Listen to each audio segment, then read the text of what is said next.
Grandsapiens. So, ഇന്നത്തെ ക്ലാസ്സിൽ plant ബ്രീഡിംഗിൽ വരുന്ന എക്സാം ഓറിയന്റഡ് ആയിട്ട് വളരെ ഇമ്പോർട്ടന്റ് ആയിട്ടുള്ള ക്വസ്റ്റ്യൻസ് ആണ് ഇൻക്ലൂഡ് ചെയ്തിട്ടുള്ളത്. ഒരു about 13 ക്വസ്റ്റ്യൻസ് ആണ് നമ്മൾ ഡിസ്കസ് ചെയ്യുന്നത്. അപ്പോൾ നമുക്ക് ഒന്നാമത്തെ ക്വസ്റ്റ്യനിലോട്ട് പോകാം. Which of the following best explains over dominance hypothesis? നമ്മൾ പ്ലാന്റ് ബ്രീഡിംഗിൽ ഹെട്രോസിസ് എന്താണ് അല്ലെ, ഹെട്രോസിസ് എന്നുള്ള ആ ഒരു തിയറിന്റെ അണ്ടറിൽ വരുന്ന കുറച്ച് ഹൈപ്പോത്തിസിസ് ഒക്കെ പഠിക്കുന്നുണ്ട്. അപ്പോൾ ഇവിടെ കൊടുത്തേക്കുന്നത് ഓവർ ഡോമിനൻസ് ഹൈപ്പോത്തിസിസ് ആണ്. അവയുടെ ബെസ്റ്റ് ഡെഫിനിഷൻ ഏതാണെന്നാണ് ചോദിച്ചിട്ടുള്ളത്. നോക്കിയേ, ഒന്നാമത്തത് സുപ്പീരിയർ ഡോമിനന്റ് അലീൽ മാസ്ക് ഡെലിറ്റേരിയസ് റെസസീവ്സ്. അപ്പൊ അവിടെ ഒരു എന്താ ചെറിയൊരു കൺഫ്യൂഷൻ വരാം ഇതാണോ എന്ന്. പക്ഷെങ്കിൽ ഇവിടെ ആൻസർ വരുന്നത് എ അല്ല. നമുക്ക് ബി നോക്കിയാലോ. Heterozygote has greater fitness than either homozygote. C additive gene effect accumulate in hybrids. D epistatic interaction suppress gene expression.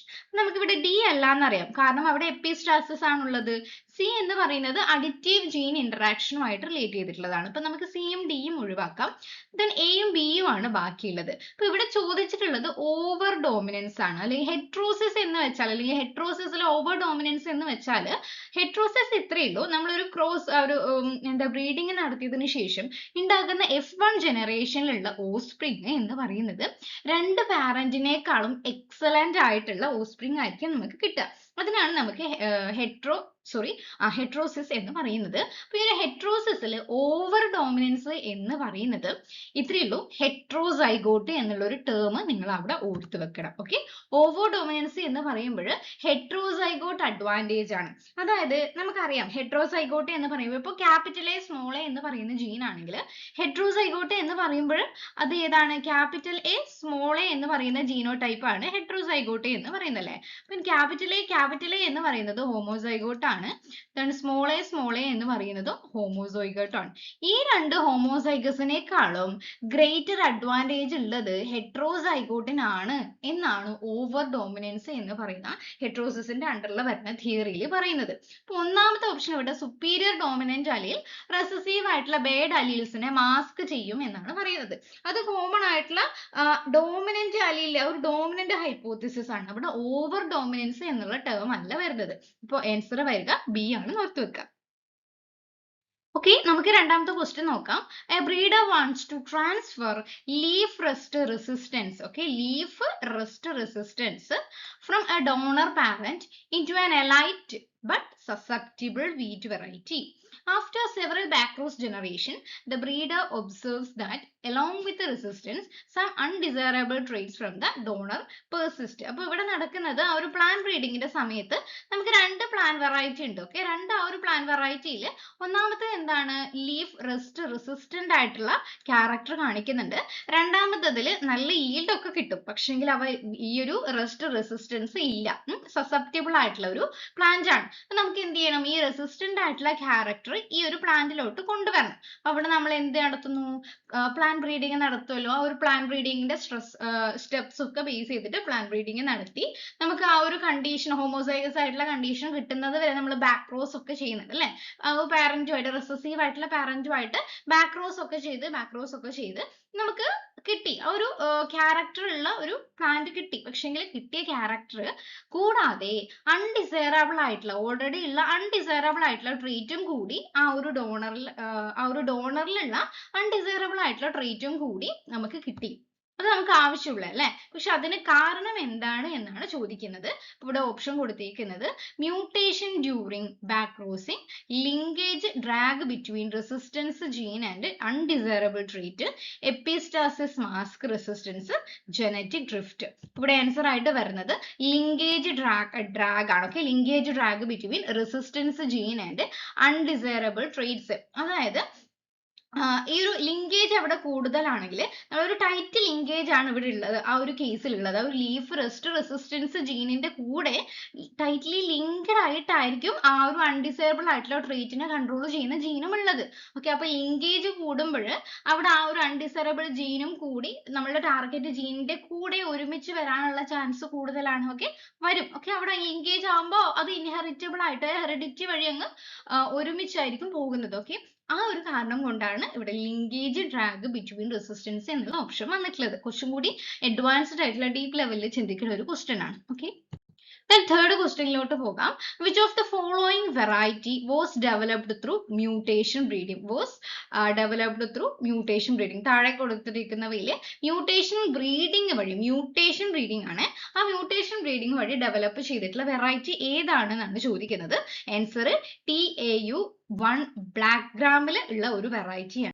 Okay, അപ്പോൾ ഈ ഒരു DAU1 എന്ന് പറയുന്ന ബ്ലാക്ക് ഗ്രാം മെയിൻലി മ്യൂട്ടാജൻസ് ആയിട്ടുള്ള ഗാമ റേസ് അല്ലെങ്കിൽ അങ്ങനെയുള്ള കെമിക്കൽസ് ഇൻഡ്യൂസ് ചെയ്തിട്ടാണ് അവയിൽ ജനറ്റിക് മ്യൂട്ടേഷൻ കൊണ്ടുവന്നിട്ടുള്ളത്.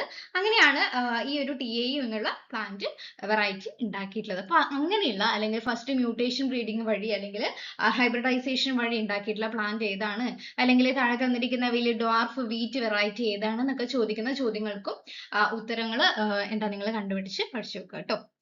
The next question, in cytoplasmic male sterility CMS ആണ് അതിന്റെ short form. Fertility restoration depends on, okay, fertility restoration ആണ് ഇവിടെ ചോദിക്കുന്നത്.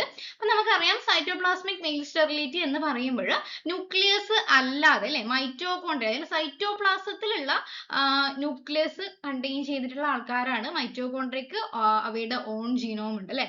അതേപോലെ ക്ലോറോപ്ലാസ്റ്റിന് അവയുടെ ഓൺ ജീനോം ഉണ്ട്, പ്ലാസ്റ്റിഡ് ജീനോം ഉണ്ട്, മൈറ്റോകോൺഡ്രിയൽ ജീനോം ഉണ്ട്. അപ്പൊ അവയിൽ ഉണ്ടാകുന്ന ആ ഒരു പ്രോസസ്സിനെയാണ് നമ്മൾ സൈറ്റോപ്ലാസ്മിക് മീൽ സ്റ്റെറിലിറ്റി എന്ന് പറയുന്നത്. പക്ഷെ ഇവിടെ ചോദിച്ചിട്ടുള്ള ചോദ്യം എന്താണ്, ഇവയിൽ ഫെർട്ടിലിറ്റി റീസ്റ്റോറേഷൻ ഡിപ്പെൻഡ് ചെയ്തിട്ടുള്ളത് ഏതിനെയാണ് എന്നാണ്. അവയുടെ ആൻസർ വരിക ന്യൂക്ലിയർ റീസ്റ്റോറർ അല്ലെങ്കിൽ RF ജീൻസ് ആണ്. ഓക്കെ, CMS സൈറ്റോപ്ലാസ്മിക് കൺട്രോൾ ചെയ്യുന്നത്, ഓക്കെ, സൈറ്റോപ്ലാസ്മിക് മെയിൽ സ്റ്റെറിലിറ്റി ആണ്, സൈറ്റോപ്ലാസ്മിക് കൺട്രോൾ ആണ്. പക്ഷെ മൈറ്റോകോൺഡ്രിയയും പ്ലാസ്റ്റിഡും ആണ് അവിടെ കൺട്രോൾ ചെയ്യുന്നത്. പക്ഷെ അവിടെ റീസ്റ്റോറേഷൻ നടത്തുന്നത് ന്യൂക്ലിയർ RF ജീൻസ് ആണ്. Okay. The next question, which factor most improve QTL mapping resolution? ഇത് കുറച്ച് ഡീറ്റെയിൽഡ് ഒക്കെ ആയിട്ട് എടുക്കേണ്ട പ്രോസസ് ആണ്. ഇൻ കേസ് ആവശ്യമുണ്ടെങ്കിൽ ഞാൻ എടുത്തു തരാം. ഓക്കെ, ഇവിടെ ആൻസർ വരുന്നത് ഈ ഒരു QTL മാപ്പിംഗ് റെസൊല്യൂഷൻ ഇംപ്രൂവ് ചെയ്യാൻ ഏത് ടെക്നിക്കാണ് യൂസ് ചെയ്യുക? Increasing population size, using fewer markers, reducing recombination, using homozygous parent. Answer വരുന്നത് A ആണ്. അതായത് റീകോമ്പിനേഷൻ ഇവന്റ് കൂടണമെങ്കിൽ അവിടെ പോപ്പുലേഷൻ സൈസ് കൂടുക. പോപ്പുലേഷൻ സൈസ് കൂടുമ്പോൾ അവിടെ റീകോമ്പിനേഷന്റെ ഇവന്റ് കൂടുകയാണ് ചെയ്യുക. റീകോമ്പിനേഷന്റെ ഇവന്റ് കൂടുമ്പോഴാണ് QTL മാപ്പിംഗ് ഇംപ്രൂവ് ആകുന്നത്. Okay, the next, after several generations of inbreeding, okay, inbreeding ആണ് ഇവിടെ നടക്കുന്നത്, depression decreases slightly. നമുക്കറിയാം inbreeding നടക്കുമ്പോൾ അവിടെ വരാൻ ചാൻസ് ഉള്ള ഒരു കോൺസിക്വൻസസ് ആണ് inbreeding depression എന്ന് പറയുന്നത്. പക്ഷെ കുറേ ജനറേഷൻസിൽ ഈ ഒരു inbreeding നടത്തിയപ്പോൾ അവിടെ ഡിപ്രഷൻ കുറയുന്നതായിട്ട് കണ്ടു. അപ്പൊ എന്തുകൊണ്ടാണ് ആ ഒരു ഡിപ്രഷൻ ഡിക്രീസ് ചെയ്യാനുള്ള കാരണം എന്നാണ് ചോദിച്ചിട്ടുള്ളത്. ഒന്നാമത്തത് increase mutations, B elimination of deleterious alleles, C increase in heterozygosity, cytoplasmic effect. Okay, അപ്പൊ ഇതിൽ ഏതാണ് വരിക? ഇൻബ്രീഡിംഗ് എന്ന് പറയുമ്പോൾ ഒരിക്കലും heterozygosity അവിടെ കാണുന്നുണ്ടോ, കാരണമാകുന്നുണ്ടോ? അത് ഹെട്രോസിസ് ആണല്ലേ, ഹെട്രോസൈഗോസിറ്റി. ഇൻബ്രീഡിംഗ് എന്ന് പറയുന്നത് ഇവിടെ നെഗറ്റീവ് ഇമ്പാക്റ്റ് ആണ്. അപ്പൊ ആൻസർ ആയിട്ട് വരുന്നത് ഇവിടെ ഏതാണ്? ആൻസർ B ആണ് അല്ലെ. എലിമിനേഷൻ ഓഫ് ഡെലിറ്റോറിയസ് അലീൽസ്, അതായത് പേർജിങ് എന്ന് പറയുന്ന പ്രോസസ് ആണ്. ഇൻബ്രീഡിംഗ് ഇങ്ങനെ സെവറൽ ജനറേഷനിൽ നടന്നുകൊണ്ടിരിക്കുമ്പോൾ ഡെലിറ്റോറിയസ് ആയിട്ടുള്ള അലീൽസ് എന്ത് ചെയ്യാണ് അവിടെ? എലിമിനേറ്റ് ചെയ്യാണ്. ഓക്കെ, അപ്പൊ ആൻസർ ഏതാണ് വരിക? B ആണ്. The next, which was the first high yield semi dwarf rice variety? താഴെ തന്നിരിക്കുന്നവയിൽ high yield semi dwarf rice variety ഏതാണ് ചോദിച്ചിട്ടുള്ളത്? IR ഇട്ടാണ് ആൻസർ ആയിട്ട് വരിക. Okay. The next question, a breeder observes that a normally self-incompatible species begins to set seeds under a high temperature condition. What is the most likely explanation? വളരെ simple ആയിട്ടുള്ള question ആണ്. ചോദ്യം ഇത്രയുള്ള question മനസ്സിലായിട്ടില്ലെങ്കിൽ normally self ഇൻകോമ്പാറ്റബിൾ ആയിട്ടുള്ള ഒരു species, അതായത് mail സ്റ്റെറൈലോ അല്ലെങ്കിൽ ഫീമെയിലിന് ഒരു ഫ്യൂഷൻ നടക്കാതെയോ വരുന്ന ആ ഒരു മെക്കാനിസം ഉള്ള സെൽഫ് ഇൻകോമ്പാറ്റബിൾ ആയിട്ടുള്ള ഒരു സ്പീഷീസ് പെട്ടെന്ന് സീഡ്സ് ഡെവലപ്പ് ചെയ്യാൻ തുടങ്ങി.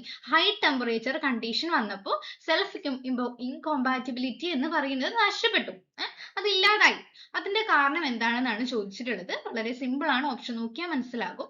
മ്യൂട്ടേഷൻ ഇൻ എസ് അലീൽസ്, എൻവയൺമെന്റൽ break down of incompatibility system, polyploidy induction, cytoplasmic inheritance. Answer B ആണ് വരിക.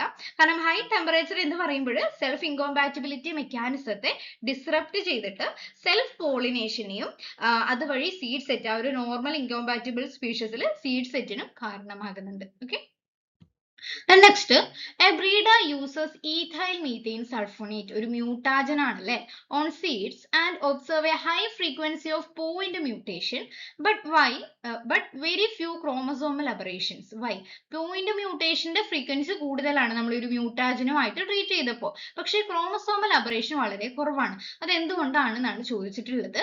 കാരണം എന്താണ് ഇവിടെ പറഞ്ഞത്, EMS induces large deletion, EMS causes alkylation leading to base substitution, EMS affects spindle fibers, EMS induces polyploidy.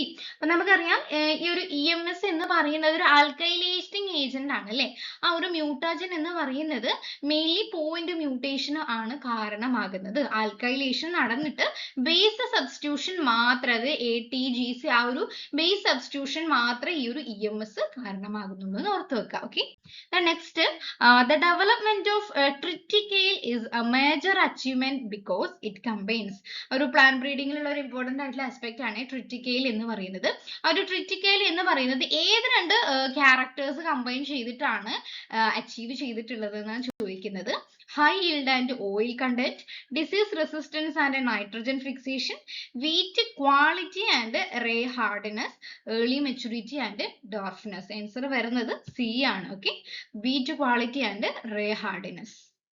The next 11th question, an autopolyploid crop, നിങ്ങൾക്ക് അറിയണം ഓട്ടോപോളിപ്ലോയിഡും അറിയണം അല്ലോപോളിപ്ലോയിഡും അറിയണം. അപ്പോൾ ഈ ഓട്ടോപോളിപ്ലോയിഡ് ആയിട്ടുള്ള ക്രോപ്സിൽ crops show large fruits but poor seed sets. What is the most likely reason? Okay, ഓട്ടോപോളിപ്ലോയിഡ് ആയിട്ടുള്ള ഒരു crop ആണ്, അവയ്ക്ക് ലാർജ് ഫ്രൂട്ട് ആണ് ഡെവലപ്പ് ചെയ്യുക, പക്ഷെ സീഡ് സെറ്റ് വളരെ പൂർ ആകാനുള്ള കാരണം എന്താണെന്നാണ് ചോദിച്ചിട്ടുള്ളത്.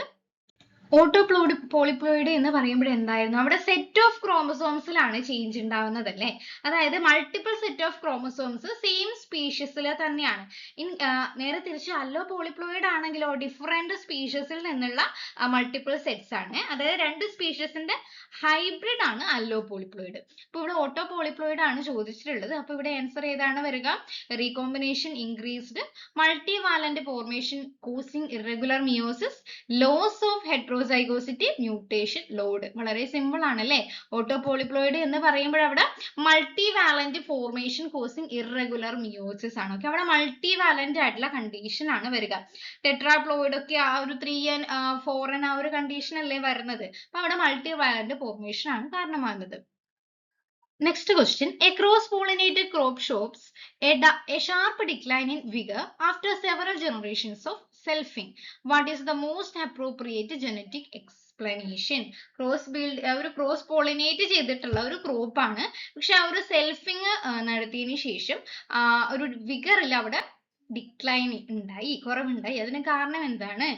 A, increase in mutation rate, B, fixation of deleterious recessive allele, increase in heterozygosity, D, cytoplasmic inheritance. കാരണം എന്താണ് വരിക? ബി. ഇവിടെ പറഞ്ഞേക്കുന്നത് എന്താണ്? സെൽഫിങ് ആണല്ലേ. സെൽഫിങ് എന്ന് പറയുമ്പോൾ അവിടെ ഇൻബ്രീഡിംഗ് ആണ് അല്ലെ. ഇൻബ്രീഡിംഗ് എന്ന് പറയുമ്പോൾ ഹെട്രോസൈഗോസിറ്റി ആണോ കൂടുക? അല്ല, ഹോമോസൈഗോസിറ്റി അവിടെ ഇൻക്രീസ് ചെയ്യും. ഹോമോസൈഗോസിറ്റി ഇൻക്രീസ് ചെയ്യുമ്പോൾ അവിടെ റെസസീവ് ആയിട്ടുള്ള ഹാംഫുൾ ആയിട്ടുള്ള അല്ലെങ്കിൽ ബേഡ് ആയിട്ടുള്ള അലീൽസ് അവിടെ ഫിക്സ് ചെയ്യാണ് ചെയ്യുക. അതാണ് ഇവിടെ കൊടുത്തിരിക്കുന്നത്. ഡെലിറ്റേരിയസ് അല്ലെങ്കിൽ ബേഡ് ആയിട്ടുള്ള റെസസീവ് അലീൽസിന്റെ ഫിക്സേഷൻ നടക്കുന്നത് കൊണ്ടാണ് അവിടെ ഒരു ഷാർപ്പ് ഡിക്ലൈൻ അല്ലെങ്കിൽ ഇംബ്രീഡിംഗ് ഡിപ്രഷൻ ഉണ്ടാകുന്നത്. ഓക്കെ, ലാസ്റ്റ് ക്വസ്റ്റ്യൻ ആണ്. Okay, if a breeder repeatedly select superior plant and intermate them, the method is, ഈ ഒരു മെത്തേഡ് എല്ലാം പഠിച്ചു വെക്കണം. ഇവിടെ ആൻസർ ആയിട്ട് വരുന്നത് റിക്കറന്റ് സെലക്ഷൻ. ഓക്കെ, ഒരു പ്ലാന്റ് ബ്രീഡർ എന്ന് പറയുന്നത് ഒരു സുപ്പീരിയർ പ്ലാന്റിന് വേണ്ടിയിട്ട് റിപ്പീറ്റഡ് ആയിട്ട് സെലക്ഷൻ പ്രോസസ്സ് നടക്കുന്നതിനാണ്. റിക്കറന്റ് ആയിട്ട് സെലക്ഷൻ പ്രോസസ്സ് നടക്കുന്ന പ്രോസസ് ആണ് റിക്കറന്റ് ആയിട്ടുള്ള സെലക്ഷൻ. അപ്പം ബാക്കിയുള്ള പ്യുവർ ലൈൻ സെലക്ഷൻ എന്ന് പറയുമ്പോൾ ഹോമോസൈഗസ് ആയിട്ടുള്ള ബ്രീഡിന്റെ ആ ഒരു ജീനോടൈപ്പിക് സെലക്ഷൻ ആണ്. ദെൻ പെഡിഗ്രി മെത്തേഡ്, ബാക്ക്റോസ് മെത്തേഡ്, ഇങ്ങനെയുള്ള എല്ലാ മെത്തേഡ്സും ഡീറ്റെയിൽഡ് ആയിട്ട് പഠിച്ചു വെക്കുക. അപ്പൊ ഈ ഒരു എന്താ ക്വസ്റ്റ്യൻ സീരീസ് ഹെൽപ്ഫുൾ ആയിട്ടുണ്ടാവും വിചാരിക്കുന്നു. അപ്പൊ ഇതുമായിട്ട് ബന്ധപ്പെട്ട എല്ലാ പോർഷൻസും ആ ഒരു എന്താ ഓപ്ഷൻസ് എക്സ്പാൻഡ് ചെയ്തിട്ട് പഠിക്കുക. അപ്പൊ ഈ ഒരു ക്ലാസ് ഇഷ്ടപ്പെട്ടിട്ടുണ്ടെങ്കിൽ നിങ്ങൾ കമന്റ് ബോക്സിൽ ഒന്ന് അറിയിക്കുക. അപ്പൊ നിങ്ങളുടെ ഫ്രണ്ട്സിനും കൂടി ഷെയർ ചെയ്യാൻ മറക്കരുത്. നിങ്ങൾ സബ്സ്ക്രൈബ് ചെയ്തിട്ടില്ലെങ്കിൽ സബ്സ്ക്രൈബിങ് കൂടി ചെയ്ത് വെക്കുക. ഇന്നത്തെ ക്ലാസ് ഇത്രയേ ഉള്ളൂ. Thank you.